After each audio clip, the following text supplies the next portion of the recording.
I know what you might be thinking. The hidden spirituality of the Matrix is an oxymoron because it's not hidden. And trust me, I get it. Even writing the script was hard because how do we make an episode without basically just describing every scene in the movie? We could probably write an hour-long dissertation on the spiritual illusions in the Matrix and still not run out of things to talk about. But listen, it's important to remember that what might be more obvious aspects of spirituality to some may be hidden to others.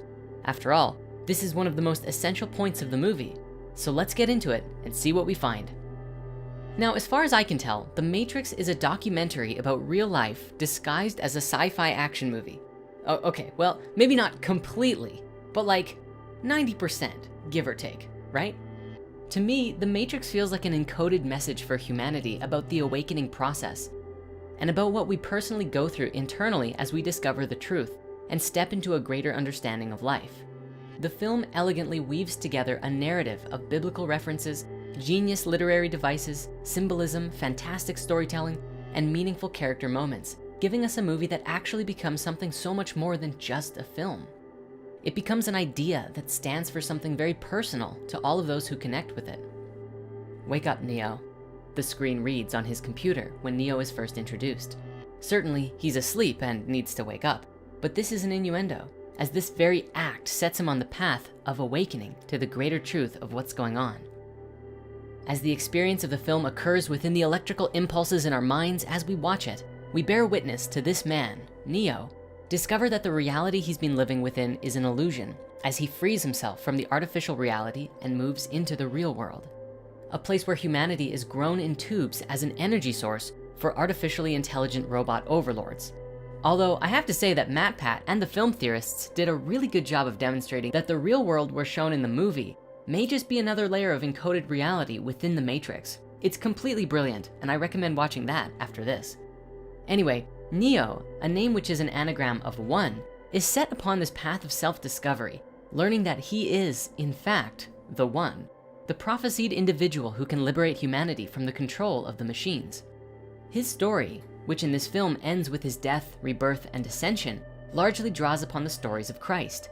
Like Jesus, Neo was prophesied to arrive, perform miraculous feats, dies, and resurrects, but like in a more modern kind of way.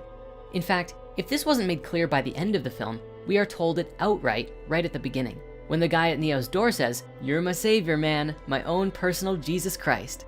Although it might be worth mentioning that Neo is more of a Gnostic Christ than straight up Jesus, in that much of his own liberation happens through the breaking of illusions, a common idea within Gnosticism. Speaking of spiritual and religious allegories, we also see the Matrix speak on samsara, a Buddhist concept of the cyclical nature of the world, and sometimes even taken to mean a cycle of aimless drifting, wandering, or mundane existence. Much of Buddhist philosophy speaks of freeing yourself from the cycles of samsara, and this is demonstrated as Neo frees himself from the Matrix, the world where he is Thomas Anderson, a boring old programmer for some big company. But then the process continues, for Morpheus continually guides him after that to free his mind, even once his body is free. The idea of freeing yourself from one reality and birthing into a new one is a concept that spans far back into history in other ways too. Diving into the ancient mystery schools, we see spiritual death and rebirth being something that initiates actively strived to experience.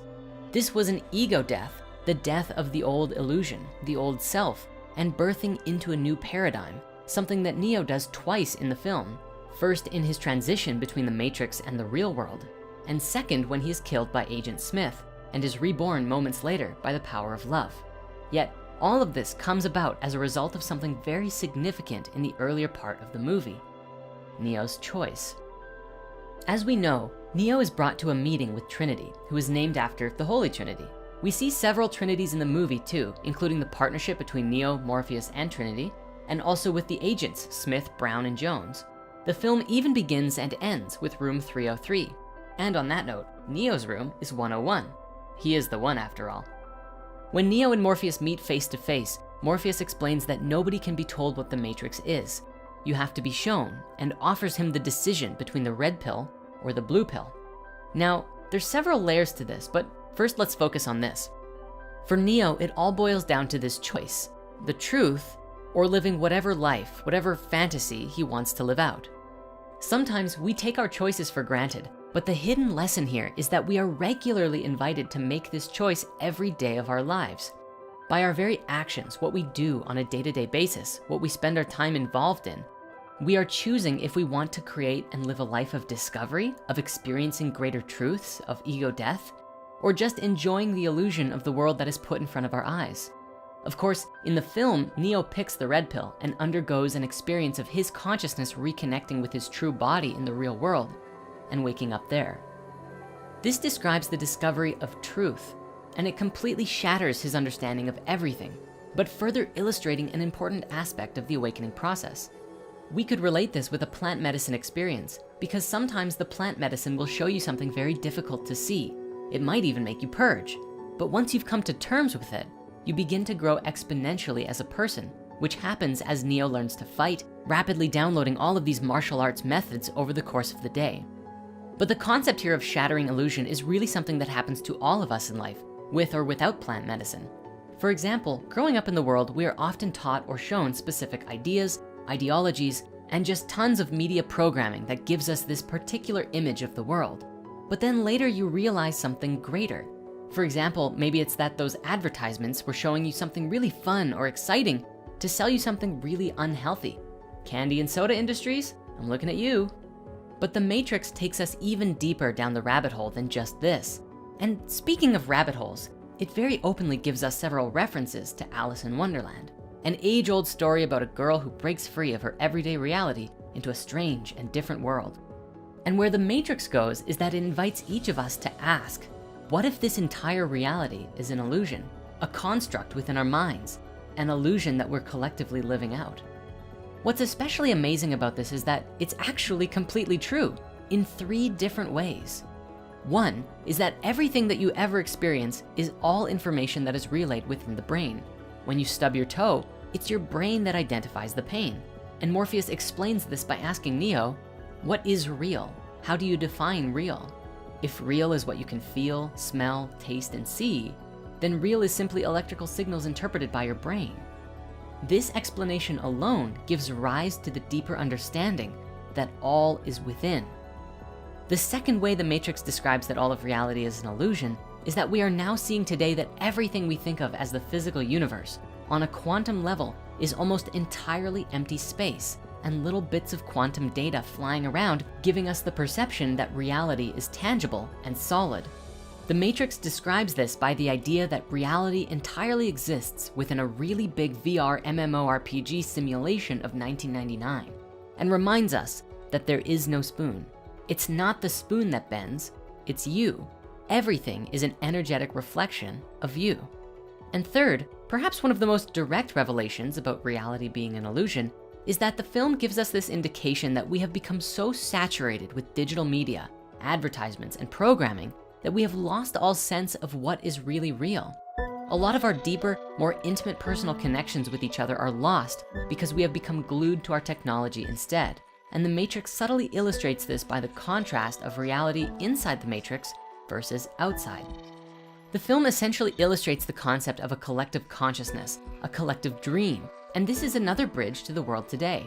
See, Morpheus is named after the Greek god of dreams, whose name literally means one who forms, giving us this idea of Morpheus as a bit of a guider of dreams, almost akin to the Greek psychopomp, helping Neo navigate the various planes of reality that he walks in. Further, the Greek Morpheus used these 2 gates, the gates of horn and ivory, to distinguish dreams that were real and those that were illusions. This is another layer that is implied by those 2 pills earlier on. We also see Morpheus's ship, the Nebuchadnezzar, which is a biblical reference of a king who was haunted by his dreams. And as evidenced by the story, the real world does seem to be a bit like a nightmare. Astromythologically, we can gain even more insight here by learning about Neptune, which tells us that we are dreaming our reality into being, but that we must be mindful that some things are seductive illusions, and there is always a greater truth and reality to be discovered. But in that, we are invited to draw upon our creative imaginations to dream a world into being that is in harmony with the rest of the natural world. In the Matrix, the people who live inside of it don't know about their octopus spider-bot overlords, and they don't really care because they are concerned with other day-to-day things. So what reality are they collectively dreaming? Well, one where they go to work and live their lives and nothing out of the ordinary ever happened. Cypher illustrates this very well with his betrayal, mirroring the betrayal of Judas in the Bible. See, Cypher turns over Morpheus to Agent Smith, and as he's monologuing, giving Tank some time to get his gun, he explains his thinking, mirroring one particular mindset that is not uncommon in today's world. "You call this free?" he asks, alluding that the reality in the Matrix is so much more diverse, with more possibilities for freedom than the quote-unquote real world.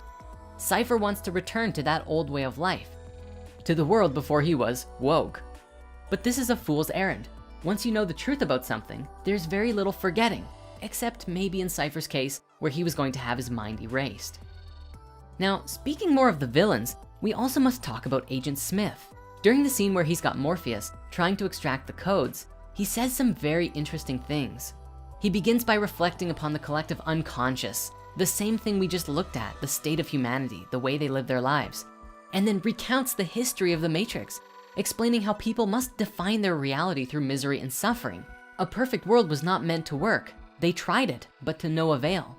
Logically, he's not wrong, because at this stage of human history, we are in a stage of suffering, though as many wisdom teachings would describe, we are simply passing through between two golden ages of light. Now, this is evident even today. There is so much suffering because we haven't yet learned how to live in harmony with each other and the planet. And so the machines actively just encoded the Matrix based around the average level of consciousness of the people whose minds populated the Matrix. What the robots didn't try though, was starting their simulation in the 1990s and then create this evolutionary program to help humanity learn and heal and become harmonious beings. Then again, maybe they wouldn't have done that because this particular AI consciousness doesn't seem to have much of a heart. As we learn in the sequel film, they have wiped the Matrix several times and have become exceedingly efficient at it. But in addition to that, he also says this very interesting thing, that humans are not actually mammals because mammals create equilibrium with the surrounding environments.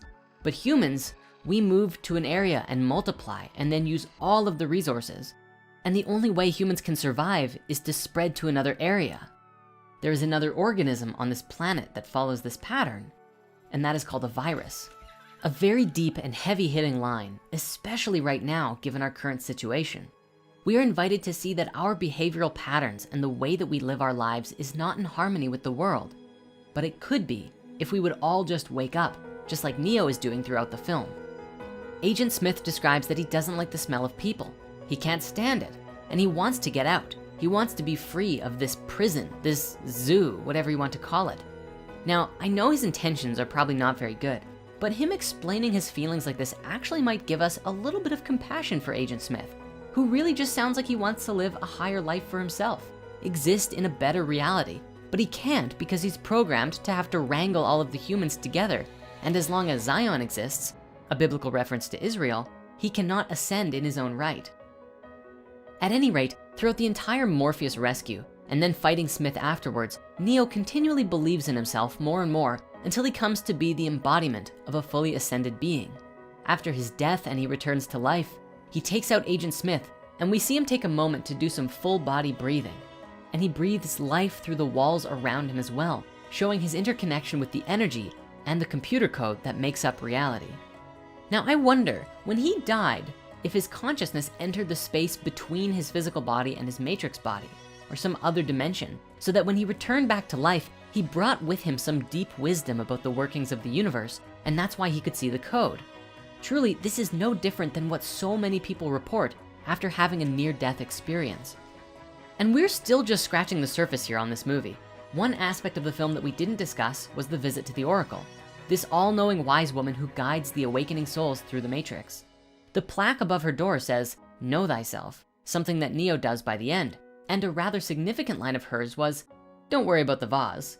And then he breaks it. She follows this by saying, "What's really gonna bake your noodle later is, would you still have broken it if I hadn't said anything?" The reason this is significant is because the Oracle leaves him with some wisdom and advice. You're not the one, kiddo. Advice that ultimately leads Neo to believing in himself and his ability to save Morpheus by putting others in front of himself. But if she hadn't told him that, would he really have gone to save Morpheus? Much like a few of the other movies we've covered, the Matrix carries a multitude of layers of spiritual depth, some of which are laid bare for all to see, and others that require a little bit deeper exploration. So please take a moment to let us know in the comments, do you think the Matrix is about our world? Or is it just a sci-fi action film for entertainment purposes only? Thank you so much for watching, and make sure to subscribe if you want to see more. And what's really gonna bake your noodle later is, would you still have subscribed if I hadn't said anything?